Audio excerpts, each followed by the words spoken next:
In today's video, I want to share with you something that I brought to London from China that has stayed with me and became a source of inspiration and strength.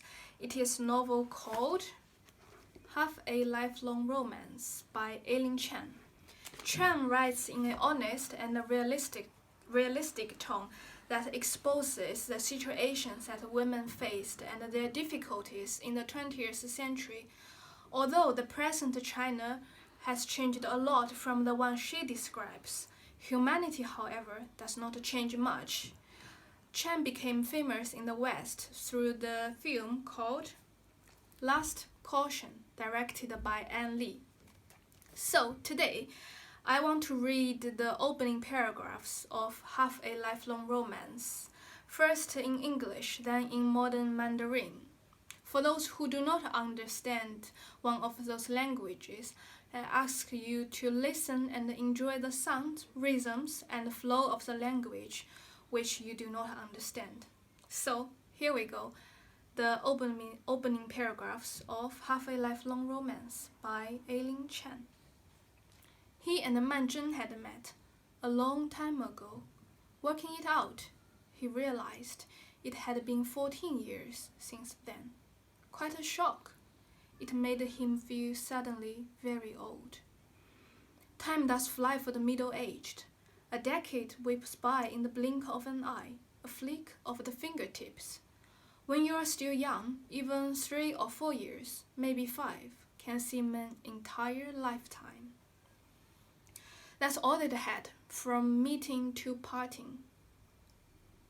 Just a few years together.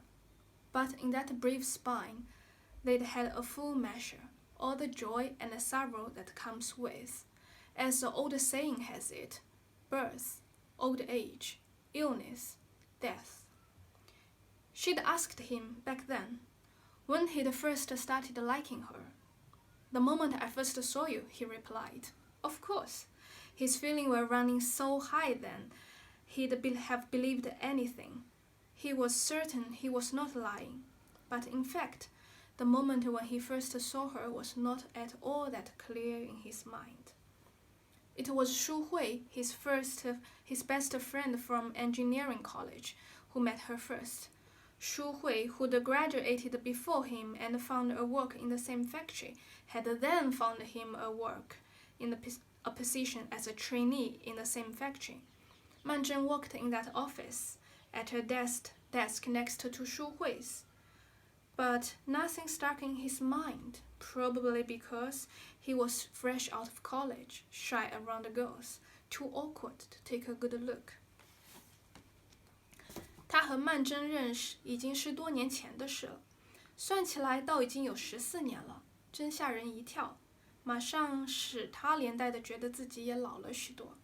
日子过得真快，尤其对于中年以后的人，10年8年都好像是只顾间的事，可是对于年轻人，3年5载就可以是一生一世。他和曼桢从认识到分手，不过几年的功夫，这里面却经过那么许多事情，仿佛把生老病死一切的哀乐都经历到了。曼桢曾经问过他是从什么时候开始喜欢他的，他当然回答说，第一次看见你的时候。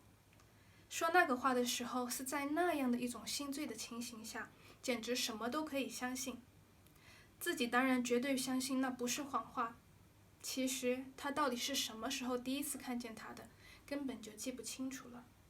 是舒慧先认识他的，舒慧是他最要好的同学，舒慧又把他介绍到同一个厂里来实习。曼桢也在这片厂里做事，他的写字台就在舒慧的隔壁。世君好2次跑去找舒慧，总该看见他的，可是并没有印象。大概也是因为那时候刚离开学校不久，见到女人总有点拘束，觉得不便多看。